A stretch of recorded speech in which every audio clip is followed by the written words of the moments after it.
Is there any sort of status update on The Girl Who Played with Fire? Do you know anything about that at all? No, I don't. Everyone asks me that, and I always ask people that as well. I really just have no idea. It's something that I've desperately wanted to do for a long time now, and I just don't know what their plan is. Yeah. Okay. I have always been captivated by David Fincher's The Girl with the Dragon Tattoo. I love the beautiful cinematography and colour palette that captures the cold harshness of the story's bleak themes. I love the score that reflects the slowly building sense of menace and tension. I love the entrancing performances by Daniel Craig and Rooney Mara, and I especially love that title sequence set to a cover of Led Zeppelin. So this video was going to be an essay about that, an essay in which I would unpack what it was about this movie that made me love it so much. But while I was researching it, I found myself returning over and over again to a question that has haunted me for over a decade. What happened to the sequels? Because this movie was made to have a sequel. The producers, director, and cast were open about the fact that they were signed on for a whole trilogy, and the ending of the movie, while satisfying, is very open-ended and is absolutely designed to lead into a sequel based on the second book, The Girl Who Played with Fire. But we never got that movie, and as the years ticked by, people just started to lose interest. But not me. Like Henrik Vanger, I kept coming back to this question, trying to find some sort of satisfying and conclusive explanation for why we never got a sequel. And in the course of making this video, I found one. So instead of a video essay breaking down and analysing the movie, instead I'm going to tell you two stories. The first is what I'm calling the official story of why we never got a Dragon Tattoo sequel. This is based on what the people involved have said publicly over the years, and these scraps of information, rumour and speculation that fans of the movie have had to put up with for years trying to figure out why the sequel never got made. And the second is the story of what actually happened. A story based on evidence more concrete and definitive than anything that has been said publicly by any of the people involved in the production. And as far as I know, it is a story that has never been told before. Much like the movie itself, it is a story about powerful people and millions of dollars, a clash of personalities and conflicting motivations. There's no murder or violence, thankfully, but both Daniel Craig and hacking play major roles, and at the center of it all, there's the girl with the dragon tattoo. Oh, and Steve Jobs is also involved, but we'll get to that. So sit back, relax, and pour yourself a drink, because this is going to be a long one.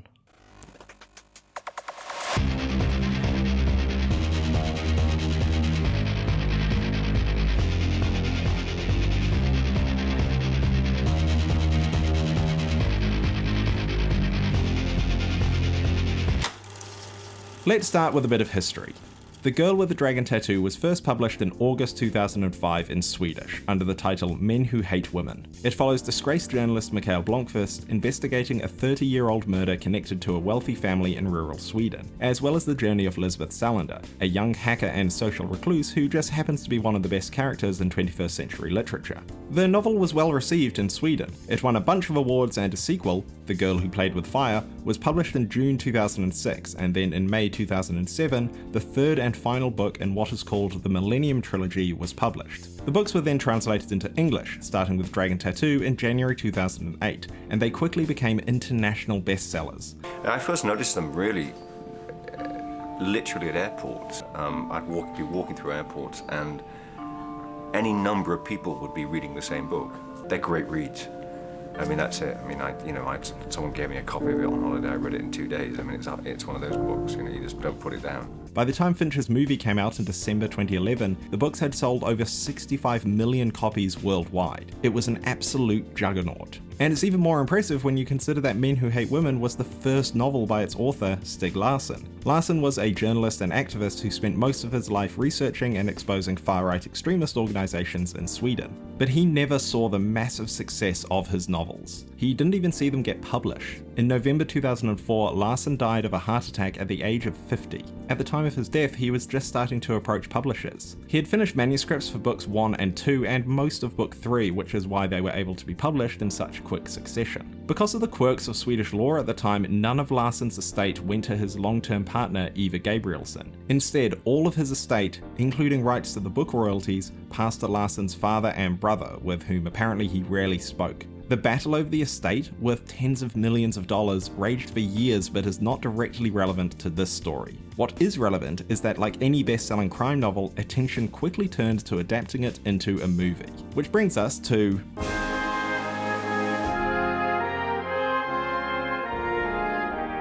In 2009, all 3 Millennium Trilogy novels were adapted into Swedish language films, starring Noomi Rapace as Lisbeth Salander and Michael Nyqvist as Blomkvist. The Swedish films were produced mainly by Yellowbird, a Swedish production company that secured the film rights to the Millennium series. Other production companies from Germany and Denmark were also involved, but Yellowbird is the only one that'll be important later on. The Swedish films were released in February, September and November of 2009, almost back to back, and then in March 2010, they were re-edited and redistributed as a 6-part TV miniseries that included nearly 2 hours of additional story than the theatrical cuts. It's worth checking out. Dragon Tattoo made the most money, but each film delivered a solid return on their modest original budgets. They also did well in English language markets, despite only having a limited release. Dragon Tattoo earned more than $10 million in a limited US run across 202 theaters, and was also nominated for a host of prominent awards, including 3 BAFTAs. What the Swedish films and miniseries did was prove that not only could Larsson's novels be faithfully adapted to cinema, but that there was a hungry market for such an adaptation.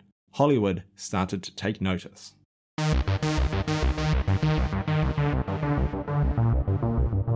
In June 2009, after the first Swedish film was released and only 18 months after the book was first published in English, 2 senior executives at Sony, Amy Pascal and Michael Linton, started looking into making an English language adaptation. Remember those names, they'll be important later on. But what's crazy about this part of the story is the sheer speed with which things moved to adapt these books. A deal was worked out to secure the rights in November, and Steven Zaillian was hired to write the script. In March 2010, Sony started talking to David Fincher, who began location hunting in May. Casting began in June, finishing in August when Rooney Mara landed the title role. Production began in September 2010 with the target of a December 2011 release. In Hollywood terms, this is a very fast turnaround for a production of this scale. But you can kind of understand Sony's urgency. This was the biggest book of the year, and they knew they had to get the film out in time to capitalize on its profile and the hype. Remember, this was the time when studios were making an absolute fortune over book-to-film adaptations like Harry Potter, Twilight, and, funnily enough, The Da Vinci Code. The Dan Brown books and the Tom Hanks films were a particular motivator for Sony. Unlike Twilight and Harry Potter, these were adaptations of popular fiction targeted at adults, which had performed very solidly at the box office. The Da Vinci Code made $750 million, while its prequel turned sequel still turned around close to $500 million.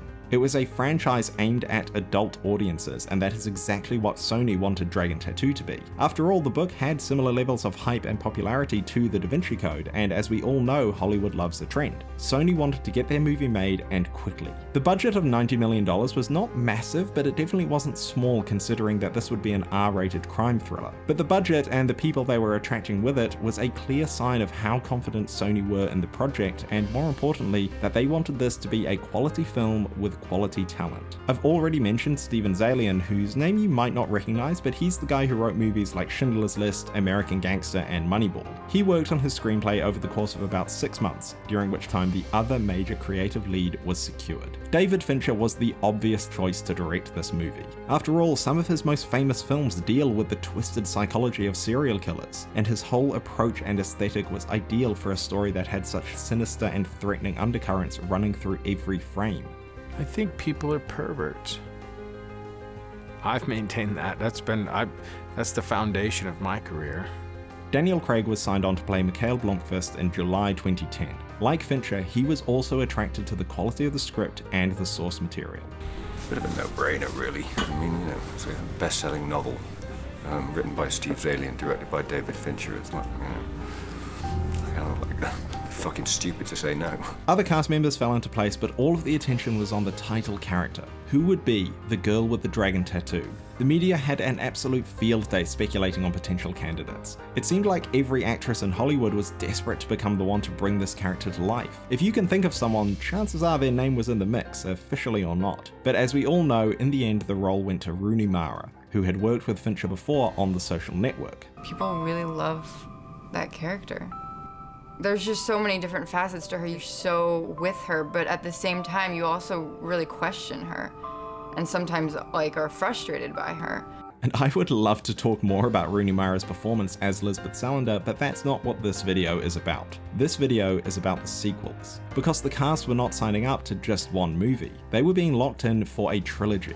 At the time they were cast, it was widely reported that both Craig and Mara had signed deals that factored in options for 2 sequels. The press release announcing their casting specifically referred to Dragon Tattoo as the first film of the series. Sony was very open about the fact that they did not see Dragon Tattoo as just one movie, but the first in a trilogy, and this coloured the entire production. There are explicit hints of this in the film itself. If you've read the books, then you understand the subtext of this particular scene for Lisbeth, but it is also evident in the supporting cast. Dragon Tattoo mostly focuses on Blomkvist and Salander, but the sequels see the wider Millennium team, as well as characters like Dragan Armansky, Miriam and Annika, playing much bigger roles in the story, and they were cast accordingly. When casting, Fincher wasn't just thinking of the handful of scenes in which we see Birger or Malm, but was thinking of the fact that these small parts would become leads in the sequels. As we now know, that was not to be, but in 2010 and 2011 it was very clear that Sony, Fincher and the rest of the production were not treating this like a standalone movie. There was always a plan for the sequels. But as we all know,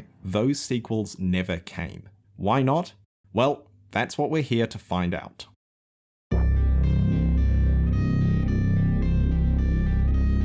Like I said at the start of this video, I have been pondering this question for the better part of a decade. So come on a journey with me, because before I explain what really happened, I want to remind you of what I'm calling the official story. And it's a bit disingenuous to call it that, because a lot of this isn't actually official or confirmed by the people involved, but this is the story of the sequels as pieced together by various entertainment journalists over the years, along with the odd interview with the people involved. Anyone wanting to know what happened to the Dragon Tattoo sequel has only really had this information to go on. And while it does tell some of the story, it does not tell the whole story. So, Dragon Tattoo was released on the 21st of December 2011 to critical acclaim. It was nominated for 5 Oscars, but it only did moderately well at the box office, making just shy of $240 million on a budget of $90 million. Now, that's not bad by any means, but it was a long way from the hundreds of millions that Sony was probably imagining based on the performance of movies like The Da Vinci Code.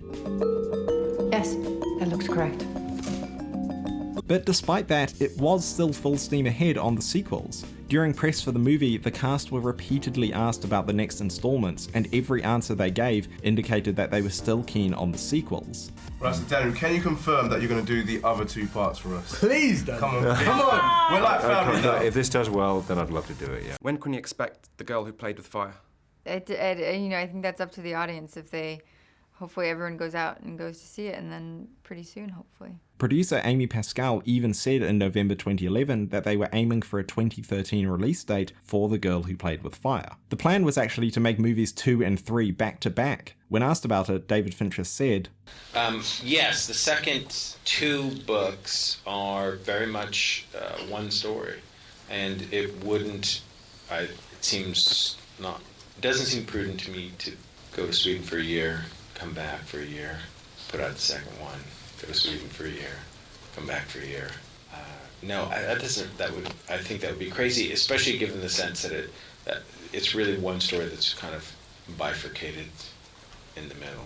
So that was the plan, but shooting wasn't going to start straight away. For a start, there was no script. Steven Zaillian confirmed in December 2011 that he hadn't started work on the screenplay for movies 2 and 3, but he was also confident that he could adapt them into a 2-part film like Fincher planned. And the main players were also moving straight on to other projects. By early 2012, David Fincher was scouting for the first season of House of Cards, and Daniel Craig had moved on to Skyfall and the accompanying promotional material like jumping out of a helicopter with the Queen at the Olympics. And given Steven Zaillian thought it would take him at least 6 months to write a script, and with Skyfall's late 2012 release date in mind, the earliest production could realistically have begun was 2013. But by August 2012, there was still no sign of a script. It was leaked that Zaillian was still working on the screenplay, and while Fincher was on the table as director, nothing was confirmed with him. But when asked what he was working on at the time, Fincher said, Well, trying to figure out a sequel to Dragon Tattoo. We've got to be able to make our own thing, and I'm trying to get House of Cards rolling. That's what Neil Kellerhouse and I are working on now.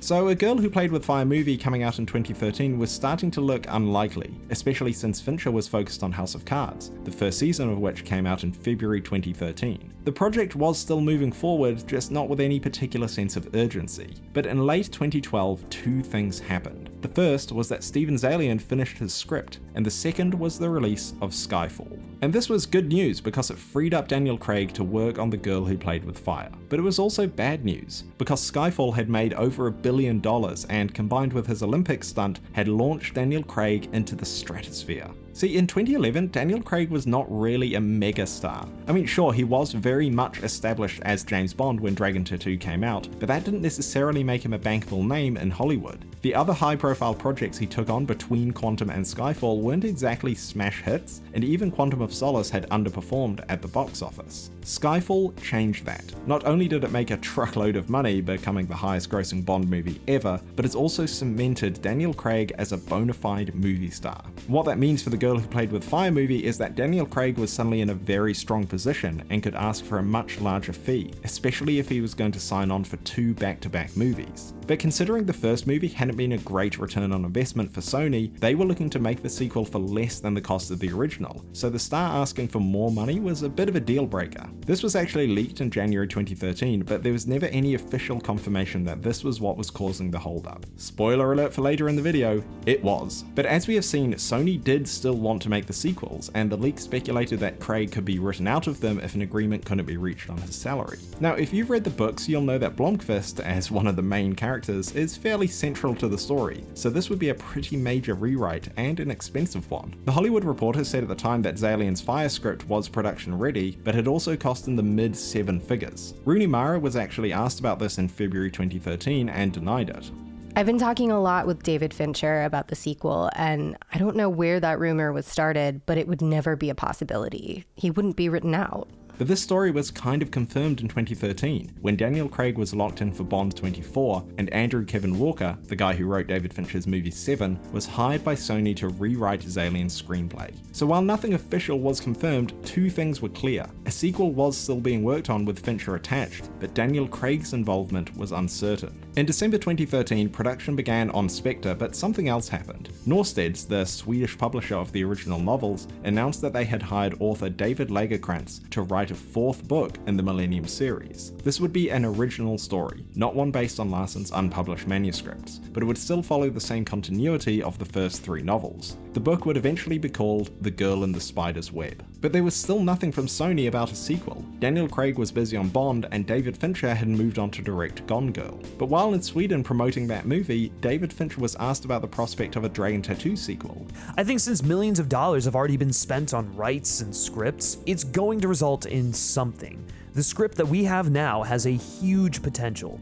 This was in September 2014, almost 3 years since the movie came out, but Fincher was still optimistic. But somewhere along the way that changed, because in April 2015 it was being reported that the studio has wanted to make the next film for significantly less than Fincher's version. So now there's talk of turning the 2nd and 3rd books into one film without Fincher and having Spider's Web close out the trilogy.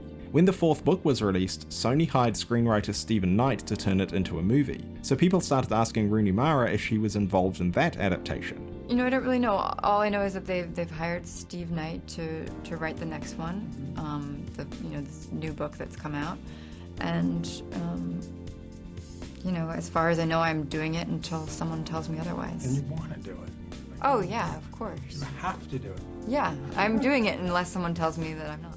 But when details of the Spider's Web film were finally announced in March 2017, it was confirmed that it would be a reboot, not a sequel. The Crown's Claire Foy would star as Salander, not Rooney Mara, and Fede Alvarez would direct. That film was finally released in October 2018 and was a box office bomb. Although it was made for less than half the cost of Fincher's, it didn't even make that budget back. Despite the book being a bestseller, the movie just failed to land with audiences. After all, it was coming out a full decade after Dragon Tattoo was published in English. The hype about those books had long since faded. It had been a long time coming, but it was the final nail in the coffin for those of us clinging to hope, even a fool's hope, of there ever being a sequel to the 2011 Dragon Tattoo film. Fincher was asked about it earlier this year, in fact. And I was proud of it. I thought we did what we set out to do. We did it in the way that we could, and then when people said it cost too much for what the return on investment was, okay, swing and a miss. So that's what we know. That's the story that fans of the 2011 film have had to be satisfied with. Sony wanted to spend less money on a sequel, Daniel Craig was too expensive, which complicated the script, and then things just slowly lost steam until Sony decided to start from scratch with a new novel. And this is all true, but it's not the whole truth. See, considering how passionate everyone was about the Dragon Tattoo property, and how keen everyone seemed to be to make the sequel happen, it always felt like there was more to it than the story. A story, by the way, that needed to be pieced together from years of rumor, speculation, and leaks, but with nothing official or definitive. Even the Wikipedia page can barely manage a decent explanation for why the sequel never happened. In all these years, we have never heard directly from any of the people involved what happened behind the scenes. Until now. Like I said at the start, I had long given up hope that I would find any answers, and so decided to content myself with making a regular video essay about the girl with the dragon tattoo. But then while I was doing my research for it, I remembered something that could finally give me the answers I had been craving for over 10 years. Got a Hollywood whodunit to tell you about tonight. The FBI has been looking into a major computer breach at Sony Pictures for the past 2 years. Cyber criminals took control of Sony Pictures' computer system, and they did something unprecedented. And the hacking of Sony Pictures, which made news and a fair amount of gossip all over. The whole world is being given a glimpse inside a major Hollywood studio. Hackers stole sensitive corporate documents. Now we learn private emails about big stars. Private emails are going public, revealing some of Hollywood's big secrets and unflattering messages about. As you might remember, the Sony hack was a big deal at the time, and a huge number of journalists reported all sorts of things from what it exposed. But they mostly focused on things like the Amazing Spider-Man movies that were being made at the time, and celebrity gossip about Hollywood insider stuff like salaries and personality clashes. But I found myself thinking that surely someone has looked through Sony's email records to try and piece together what happened to the Dragon Tattoo sequel. But as far as I can tell, and trust me, I have looked, no one has. And this might just be because, well, at the time of the hack, people were more interested in the potential Spider's Web movie and had long since moved on from the idea of sequels to the 2011 movies. As you can tell by now, I very much have not moved on. But first, a disclaimer.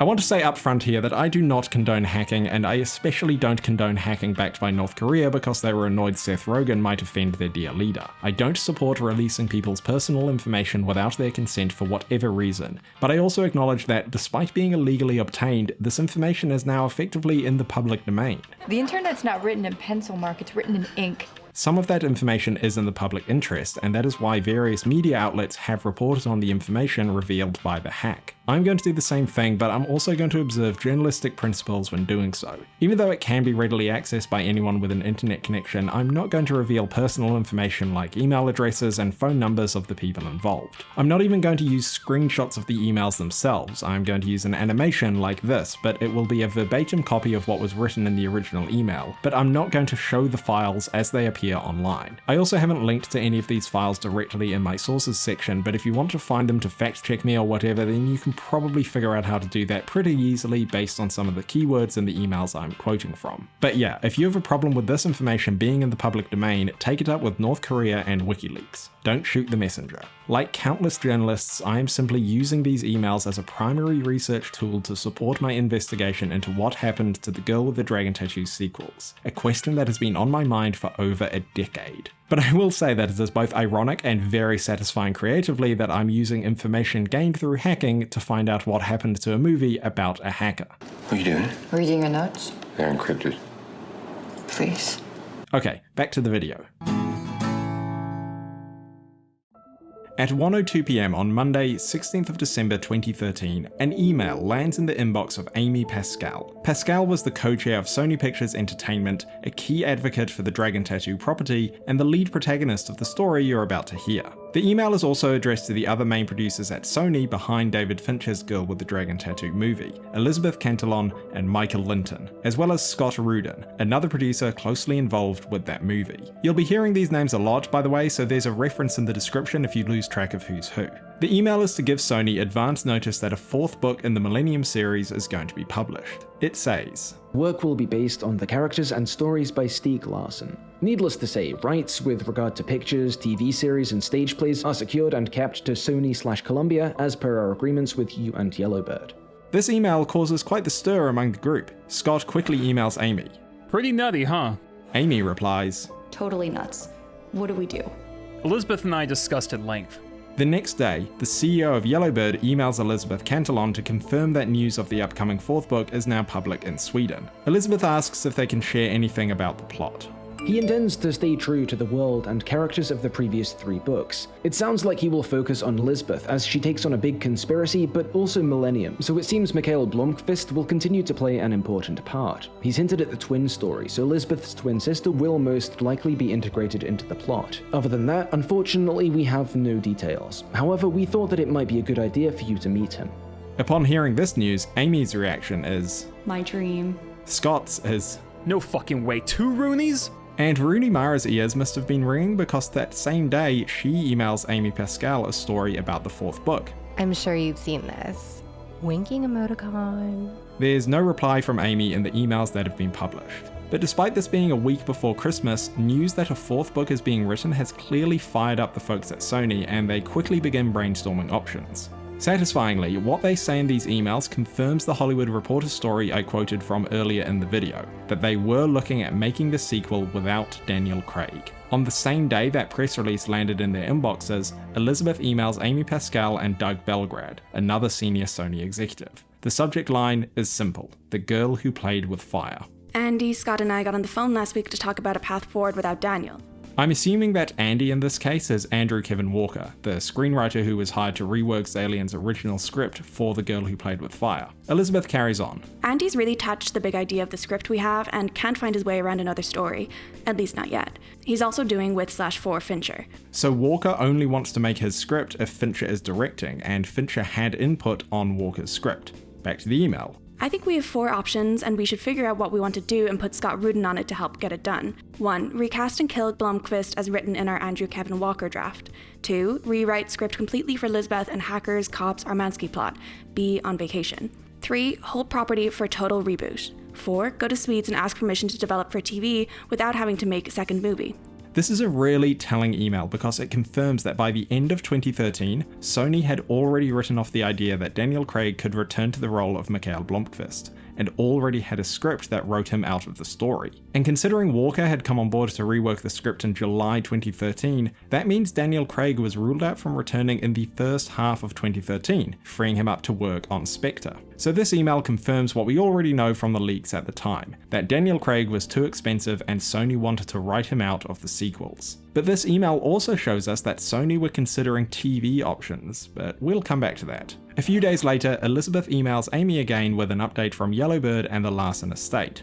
As you know, they're eager to keep the franchise going. Their first preference is to make a version of the script we have. But if we're not, they're open to sending the author of book number 4 to meet with us and possibly develop a movie based on the new book. Like The Social Network, we'll be writing the script while the book is being written. She summarizes what she knows about the plot, then concludes by saying, I actually believe that if we're still interested in the property, this is the best course forward. No Swedish movie can be made of book number 4, so this can be our own original story to reboot or not.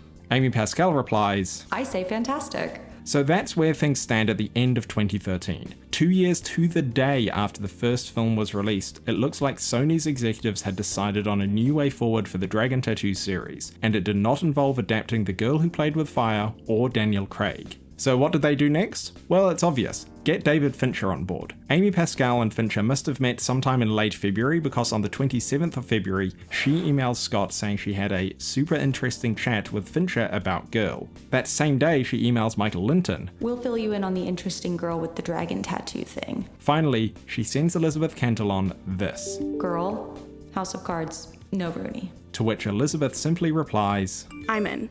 What are they talking about? Well, the next day there's this email. It's only signed Michael, but I think we can assume it's from Michael Linton. He's emailing someone called David, but it's not David Fincher. I think it might be David Manson, who was a producer on House of Cards, but it doesn't really matter. What matters is that in the email he says, discussions underway to make Girl with the Dragon Tattoo a TV show with Fincher. Thanks for that, too.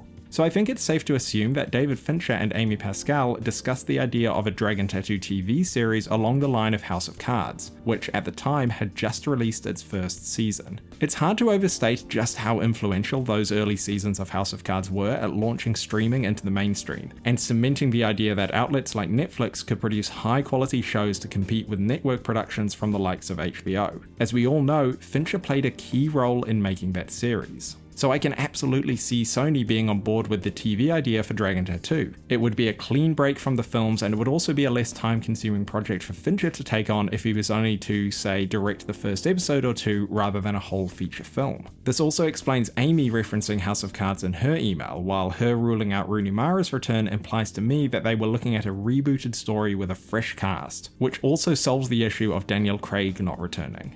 A few days later, it's all go. Spoke to Rudin. He is fine with making it into a TV series right away. That's great. Let's get Swedes. The very next day, on the 6th of March 2014, Amy and the other producers are sent a financial model for a television series based on The Girl with the Dragon Tattoo. The email notes that the models are speculative because production costs haven't been worked out, but all sides agree that it looks best on Netflix. Things were moving forward on the TV show idea, and quickly. So why did that never happen? Well, there was a big, expensive roadblock called David Fincher and Steve Jobs. No, not that Steve Jobs, this Steve Jobs. See, while all of this talk about the Dragon Tattoo TV show was going on, David Fincher was in advanced discussions with Sony to direct a biopic of Steve Jobs, based on a script by Aaron Sorkin. At this point, Christian Bale was attached to star. Sony thought they had another social network on their hands, and fair enough. But there was a problem, and that problem was Fincher and the budget. Now, there are dozens of emails about this, and some of them are actually the ones that have already been reported on widely in the media, so I won't quote from them all directly, but essentially what they show is that the producers are wanting to make the Steve Jobs movie for $35 million,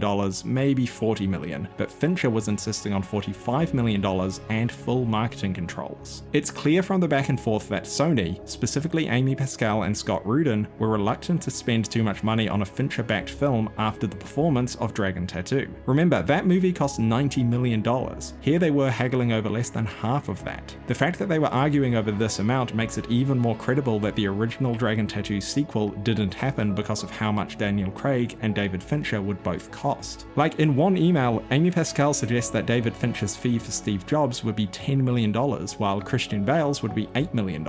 So assuming post-Batman Bale salary is comparable to post-Skyfall Daniel Craig, and you can see why making a Dragon Tattoo sequel with Craig and Fincher would not be possible on a smaller budget. But beyond the budget issues, the emails also show us some friction between Fincher and Sony. And this, I think, is something that has never really been given as a reason for why he wasn't involved in any follow-up to The Girl with the Dragon Tattoo. We've heard a lot about Daniel Craig's salary and Sony wanting a lower budget, but we've never really had details of the TV option or of the working relationship between Fincher and Sony breaking down. But that's what these emails show. I mean, it's clear Scott Rudin, at least in part, blamed Fincher for not marketing The Girl with the Dragon Tattoo properly. This is the director who refused to put the girl with the dragon tattoo in the ads for the girl with the dragon tattoo. I'm not quite sure what he's referring to here because she very much is in the ads, but anyway. In an email exchange with Aaron Sorkin, Sorkin references clashes and fighting going on behind the scenes on Moneyball, to which Rudin replied, Moneyball, are you kidding? Ask us about the marketing meetings on Dragon Tattoo. But it wasn't just Rudin who was bitter about how Dragon Tattoo was marketed. Around the same time, Amy Pascal was emailing her colleagues with an update on the Steve Jobs movie and Fincher's involvement, where she says, Fincher came up with a brilliant campaign on the social network and a terrible one on Dragon Tattoo, and both were his, with the important exclusion of Josh Goldstein's one sheet about making enemies on the way to making 1 million friends or whatever that was. She's referring here to the famous tagline of The Social Network, and in doing so she's implying that although the overall marketing campaign led by Fincher was great for that movie, I mean the trailer is considered one of the best of all time, the centerpiece of that campaign was not Fincher's idea, while the marketing for Dragon Tattoo was, quote, terrible. Which I don't think is fair. I happen to think that the teaser for The Girl with the Dragon Tattoo is also one of the best trailers ever made, but clearly Sony felt that David Fincher wasn't the most reliable person when it came to marketing, and specifically laid some of the blame for Dragon Tattoo's box office on how he had advertised it. Anyway, David Fincher didn't get his way and Sony gave the Steve Jobs movie to Danny Boyle, with Michael Fassbender playing the lead role instead of Christian Bale. But it seemed that in leaving Jobs, he also parted ways with Sony, choosing instead to make Gone Girl with 20th Century Fox. On the 17th of April 2014, Amy Pascal emailed Elizabeth Cantillon. Need to talk. Change of plans on girl with the dragon tattoo. David has said given press on jobs, he won't do it. And there it is, confirmation that Fincher was no longer involved in the idea of a sequel, reboot, or TV series of Dragon Tattoo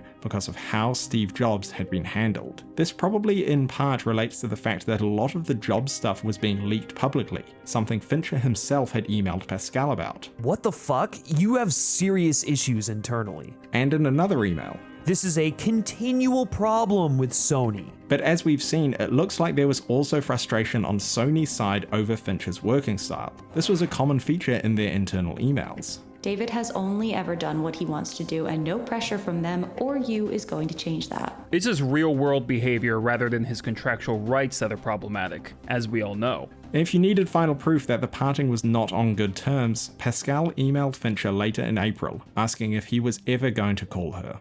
His reply, no. I should interject here to say that I have a huge amount of respect for David Fincher as a filmmaker. The point of showing these emails is not to criticize him in any way or to place blame on either him or the producers. It's simply to show the frosty nature of his relationship with Sony at this point in time, because it's relevant to the story of why they parted ways over Dragon Tattoo. Anyway, so here we are in April 2014 and we have no Daniel Craig, no David Fincher, and presumably no script since Steve Zaillian's relied on Craig and Mara returning, and Andrew Kevin Walker's was contingent on Fincher directing. But Sony was still keen on the property, so fast forward to August when the idea of a TV show comes back around. Doug Belgrad tells the other executives that both CBS and NBC have expressed interest in a TV version of Girl with Dragon Tattoo. Are we ready to let them move ahead without Fincher? They would need to move quickly. Pascal says they still need approval from Sweden, prompting Elizabeth Cantillon to say she is confident Yellowbird would be thrilled if we had an avenue to exploit their brand. We've been waiting on this mysterious fourth book that hasn't materialized, so that we could possibly reboot the franchise using that. In September, Sony gets an update that the fourth book is progressing well, and Amy Pascal emails David Fincher again saying, still waiting to talk about Dragon Tattoo. When you're ready, I'm waiting. There's no reply from Fincher, but the next day she emails him a link to this article. Remember? The one where he told the Swedish press that he was still interested in a Dragon Tattoo sequel and that the script had potential? She simply says, for real? Again, there's no reply from Fincher, but given all we have just seen, you can see why Amy Pascal was put out by Fincher talking publicly about a sequel, given he was no longer involved with Sony and that the script he is referring to was shelved way back in 2013. Anyway, things are well underway for adapting the fourth Millennium book. By November 2014, Sony are in discussions with the publishers about getting as much information as they can on the book so that they can start work on a script. But we also get confirmation that the Stieg family and Zodiac, the new parent company of Yellowbird, are both opposed to the TV show idea. So that answers the question of why it never became a TV show. Sweden wanted a movie, and a movie they got, but not immediately. As we saw earlier in the video, it wasn't until November 2016, well over a year after the novel was published, that work began on a Spider's Web film, which was eventually released in October 2018. So I don't really know what was happening in the meantime, but it looks like Sony weren't getting the story details on the fourth book that they wanted, and also had to start from scratch when the TV idea that they had been working on all year was kiboshed. Also, let's not forget that in early 2015, Amy Pascal left Sony and started her own production company. She took at least some of the rights to the Dragon Tattoo property with her because she remained a producer on Spider's Web, but that will have been another factor slowing down that movie. But I'm less interested in that. I haven't even seen it or read the books because I'm not really interested in the story without Larsson or the movies without Fincher, Craig, and Mara. I came here to find out what happened to the Girl with the Dragon Tattoo sequel, and after more than 10 years, these emails have finally given me the closure I wanted. So here, ladies and gents, is the full, final explanation for why we never got a sequel to The Girl with the Dragon Tattoo. The first movie underperformed at the box office, prompting Sony to reduce the budget for the sequel. Sony felt that the poor performance of Dragon Tattoo, at least in part, was because of the terrible marketing by David Fincher. A production-ready script by Steve Zaillian existed for A Girl Who Played with Fire movie that would follow the 2011 film, but Daniel Craig was too expensive. Work on a direct sequel was delayed while Sony considered ways to either write him out of the script or reboot it entirely. News that a fourth Millennium book was being written gave Sony an excuse to reboot the series. A Girl Who Played with Fire Fire adaptation is all but shelved in late 2013. The success of House of Cards prompted Fincher and Sony to explore a TV adaptation, not a film. David Fincher and Sony parted ways after disagreements on the Steve Jobs movie, meaning that Sony had to start from scratch on adapting a new Dragon Tattoo story for TV. The Larsson estate and Swedish rights holders vetoed the idea of a TV series, once again putting Sony back to square one. Only after the fourth book is published does Sony start working on turning it into a movie, which ends up being a complete reboot without Rooney Mara. That movie is a bomb, ending the idea of any other Dragon Tattoo adaptation for the foreseeable future.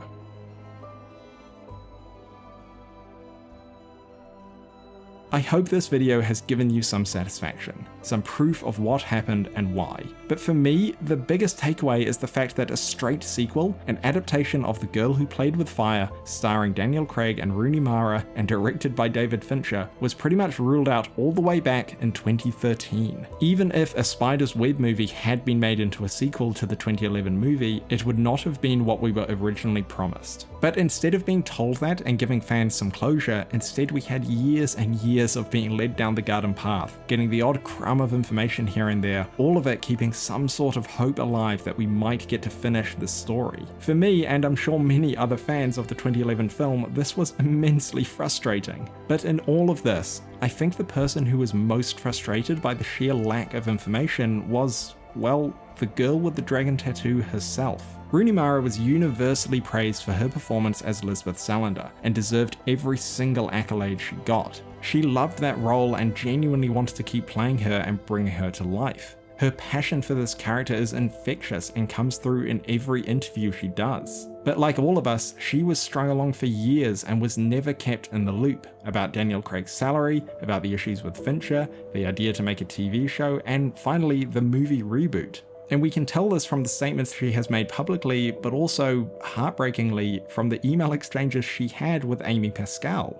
Dear Amy, hello, how are you? I hope you are well. It's been a very long time. I'm writing because I wanted to ask you about the Dragon Tattoo sequels. Logic tells me they are not ever happening, as it's been almost 3 years since it came out. But I had still been holding out a little bit of hope. I know that there had been talks to do some sort of TV version without me. People still ask me about it all the time, and I never know quite what to say. So I guess I just wanted to ask you so I could know for myself, and so that I can let it go for good if that's the case. It's obviously a character and an experience I hold very close. Hope you're doing really well. XO, sincerely, Rooney. I mean, can you blame her for wanting a bit of closure on the prospect of a sequel so that she can move on with her life? I certainly don't. I mean, Jesus, look at how much work I've put into this thing. Imagine being the literal title character. But the thing about this email is that I'm not sure if she and Amy ever actually had that chat. Pascal replied positively the next day, saying, So happy to get this email. I would love to chat with you. Call me anytime. That was on the 21st of October, but 2 weeks later, Rooney emails Amy again to follow up. Hey Amy, I really would love to talk and hear from you. I can just come to you if that's easier. Amy replies positively again. Let's set up coffee and drinks for next week. But another 2 weeks later, and it's clear they still haven't met. I'm so very sorry. Please forgive me. I hope we have already rescheduled. Rooney replies that she is traveling but will try to schedule something for after Thanksgiving. And that's the last record of the emails between the two of them. But if they did meet, it doesn't explain why Rooney said this a year later in November 2015. Is there any sort of status update on The Girl Who Played with Fire? Do you know anything about that at all? No, I don't. Everyone asks me that, and I always ask people that as well. I really just have no idea. It's something that I've desperately wanted to do for a long time now, and I just don't know what their plan is. Yeah. Okay. Rooney and Amy were emailing in November 2014. As we know, Sony had been looking at some sort of reboot without Rooney since at least February 2014. So even if Amy and Rooney met, it kind of sounds like Rooney wasn't told the whole picture of what was happening or what Sony was thinking. And look, I know this is all that stuff about not seeing how the sausage is made. This is the business reality of making movies like this, and it's understandable that executives would want to keep things close to their chests or not back themselves into a corner by being too forthcoming about their plans in public. I get that.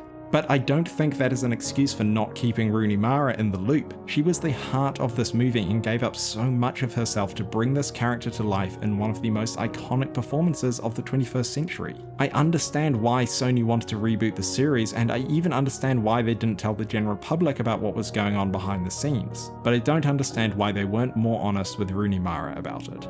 So that's the end of the video. If you're still watching, I hope that you have enjoyed it and that you can, like me, sleep a little more soundly now knowing, after all this time, why we never got a sequel to The Girl with the Dragon Tattoo.